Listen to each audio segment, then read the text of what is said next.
So today I will highlight what the fourth industrial revolution is, what it means for you, and how you can apply it in your life. So you will hear the untouched story. And so the fourth industrial revolution is the biggest change that has ever happened in human mankind. You are the generation that generations past, after you will look for and say, we are the defining generation that is on a crossroad.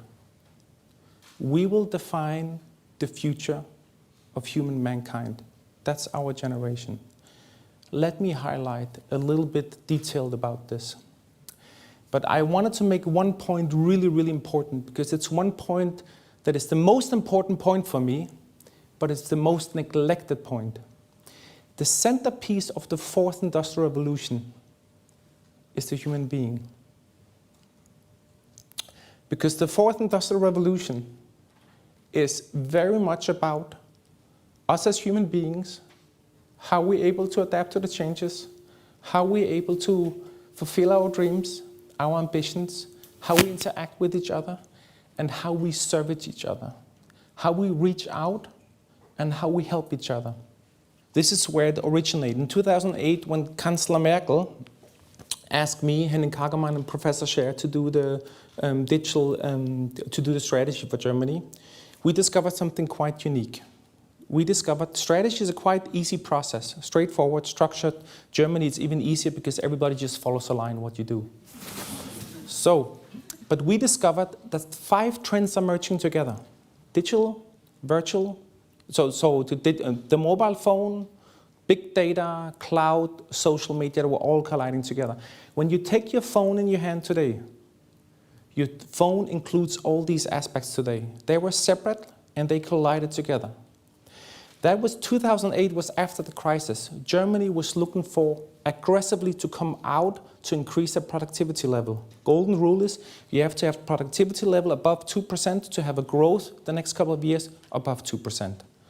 So they were focusing on how can we digitalize everything, but they were focusing on from a very, very different element. We had a half year later. The digital agenda was announced in 2008. All European countries should implement it. That's called the Digital Agenda 2020. All European countries have implemented it. But we realized something even worse is upon us. We realized that the fourth industrial revolution is a pillar of 17 trends that are colliding together.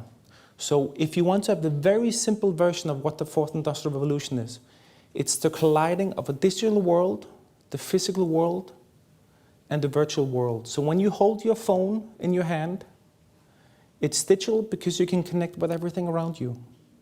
It's physical because you can scan the walls. You can connect with a compass. But it's also virtual because you can have Skype calls, you can have Zoom calls, you can look at the warehouse, you can connect things that are disconnected together. You're connecting these 3 worlds that are very, very distinct, separate. When you look in industries, in manufacturing, agriculture, oil and gas, and so on, it's the same thing, but it's the disciplines that are merging. Engineering disciplines are merging with strategy disciplines, which are merging with IT disciplines. So things that are very disconnected are combining together.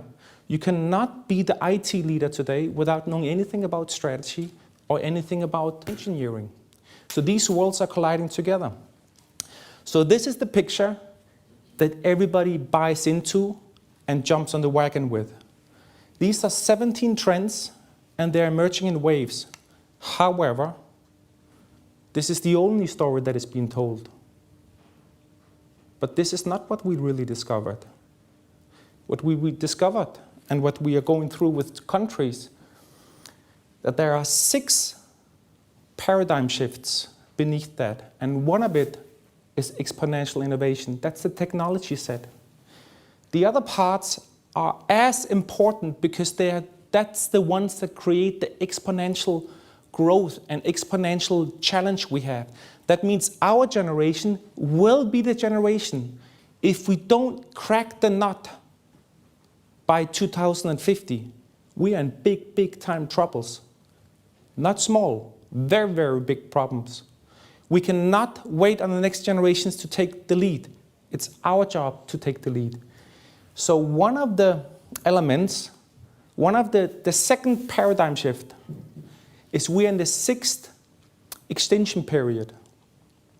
We have managed that more animals die than ever before. That means currently, by 2025, 25% of species that live today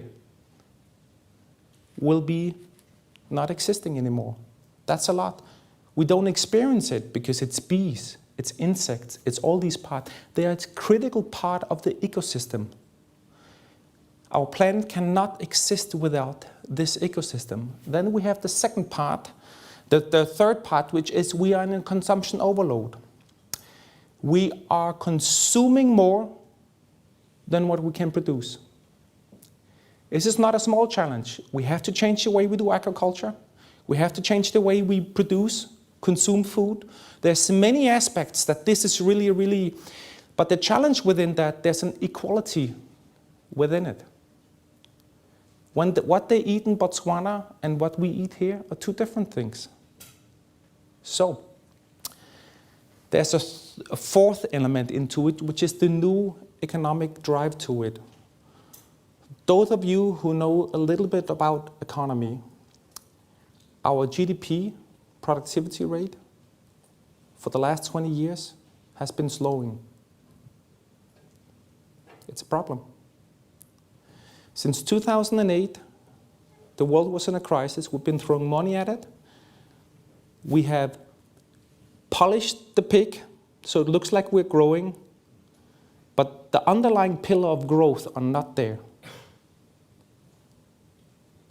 And everybody's afraid we're heading into a crisis again. Interest rate is as low as they can ever get. They have already pushed as much money out to the market as they want. There's no more financial tools available. The only element that works is when the US goes to war. That's the only element that works in a crisis. That's a terrible scenario. But all the financial tools you have as a government tool around, they're not there anymore. So the financial pillars of our economy, the government, the financial institutions, the business world, and the citizens, this is evading, and we're becoming a two-way society. We lived in a shared digital economy. We live in a physical economy from the government, rules, regulations, tax, and we live in two economies. These economies are getting further and further apart from each other. These pillars needs to be rethought and rethinked. Capitalism doesn't work. 64% of the richest guys in the world have 70% of the wealth. That equation doesn't work. I come from Denmark. Social democracy. Communist social democracy, nearly. That system is breaking too, and we're the most mature.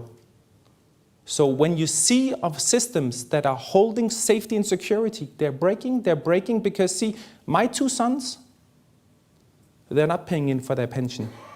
So their model for me is broken. My system is also broken. I was raised in an economy where I wanted to have money, I wanted to have success. By 25, I wanted to have my first million. I'm 50 years now. I drive the car I want. I have 2 cars. I have 3 homes. Do I need 3 homes? No. Do I need 2 cars? No. Can I change my life? Yes.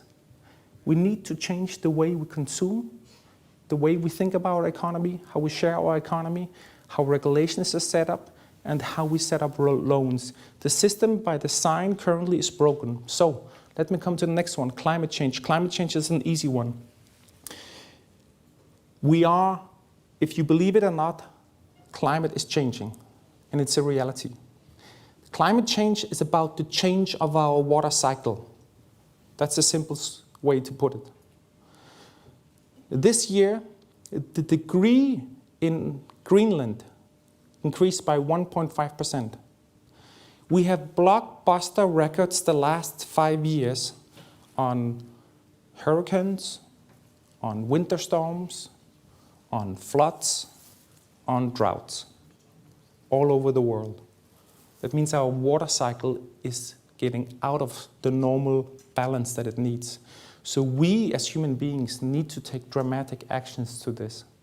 Most people don't discuss these elements, they only discuss the exponential elements. So let me turn a little bit to what is the hope we have within it. The hope we have within it and the hope you carry is very simple.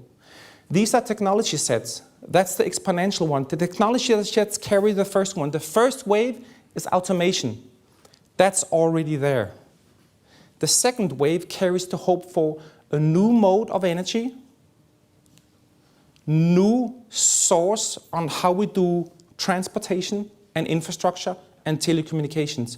And the third wave will disrupt every industry because it's how we produce, consume food. Most of these elements using nanotechnology, bioinformatics, they're very, very relevant for the way that we consume and produce food. So that means there's a hope out there how we can actually be able ourselves, because the ingenuity of human beings resides within us. So this is the plan which I have outlined at the World Economic Forum for the next 30 years. So simple way, we need to get off coal and gas. But at the same time, we need to find new resources for energy. Now Germany, Angela Merkel is the lead in this. Just imagine, the Germans have invented the combustion engine, the greatest invention of this century, and they're moving away from it. Germany will be, by 2020, energy independent. Nordic is energy independent. That's a big thing, right? Adam Smith's law also says you have to be standing on your own feet before you can do import and export. Basic is infrastructure, energy. Infrastructure today is also communications and food productions. They are the same ones here. We need to change our way how we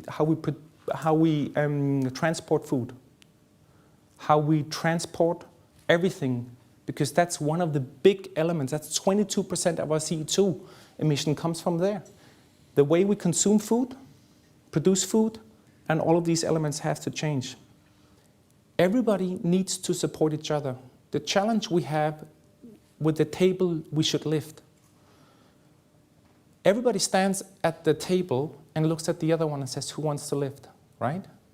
So nobody really lifts. You have the governments, they're short-term thinking. You have the corporates, they're profit thinking. You have the financial institutions. I was last week with Credit Suisse CEO and with UBS CEO proposing the plan, say, why don't we set up a fund and we gather everybody together and we can do a profit model out of this. Right? 25 million. Oh, yeah, for marketing purposes, yes, but a market budget is used, you know. It's like, so nobody's willing to lift the table. So this is where everybody needs to lift the table at the same time. The key element will be the financial institutions, somebody like you, and the individuals. Everybody where you are, where you lift where you can. Why? Lifting is meaning that you reach out to a person, you help, you interact. Everything you have seen can be technology. Technology is worthless without how we use it and how we apply it. Artificial intelligence has been around for 25 years. It's how we apply it and how we use it. The centerpiece of the fourth industrial revolution is you as a human being, but it goes even further than that. Why is it the human being that is the centerpiece of that? Because the one thing we can do as humans, we have an ability to adapt.